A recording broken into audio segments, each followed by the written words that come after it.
Hi, I'm Ryan Bomberger. I'm the co-founder and chief creative officer of the Radiance Foundation, and I'm honored to be here today in the capital of Texas, in Austin, with Texas Alliance for Life, as we are fighting against amendments that are trying to water down and actually just dismantle the Human Life Protection Act.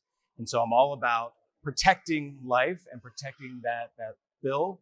And we're seeing these attacks in states across the country where there are pro-life laws in place, trying to dismantle them, trying to bring in every exception, exploit every exception, like my story.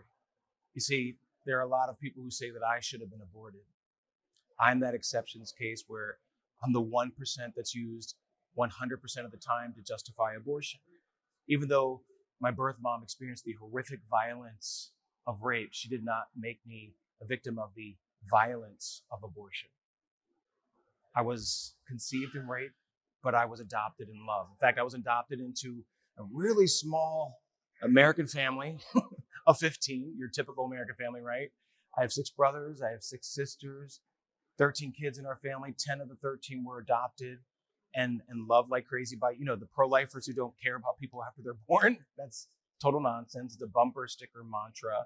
My parents loved all of us, their biologically related children, and their adopted children. I was the first of the 10 adopted.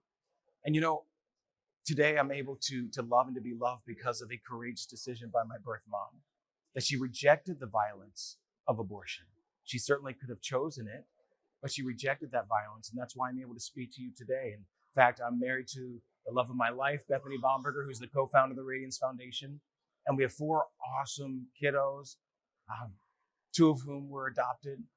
But see, my life wouldn't be possible. My family's life wouldn't be possible if my birth mom didn't choose to be stronger than abortion, stronger than her circumstances. And that's the strength of every society. Our strength is shown in how we help the weakest among us. With abortion, they're not talking about how you support the woman. They're not talking about how you come alongside her. And that's what the pro-life movement does. That's why the Radiance Foundation, Texas Alliance for Life, and many other organizations like ours come alongside pregnancy centers, the 3,000 plus, that say, you know what? You are strong enough. In fact, many of them say, I was there. I've been exactly where you are.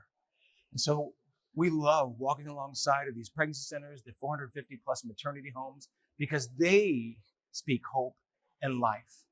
For those of us, with stories like mine, who are the most marginalized among the marginalized, we have to remember that our lives have equal and irrevocable worth too.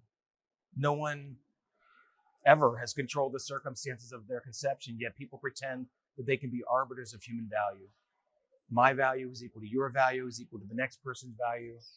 And as someone, I don't know if you've noticed, I'm brown, but that's not the important part.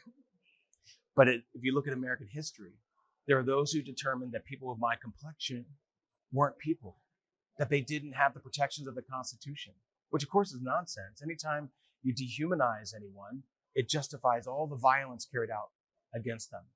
And that's exactly what the abortion industry and pro-abortion activists are doing today, saying, oh, wait, there's another group of human beings that aren't persons.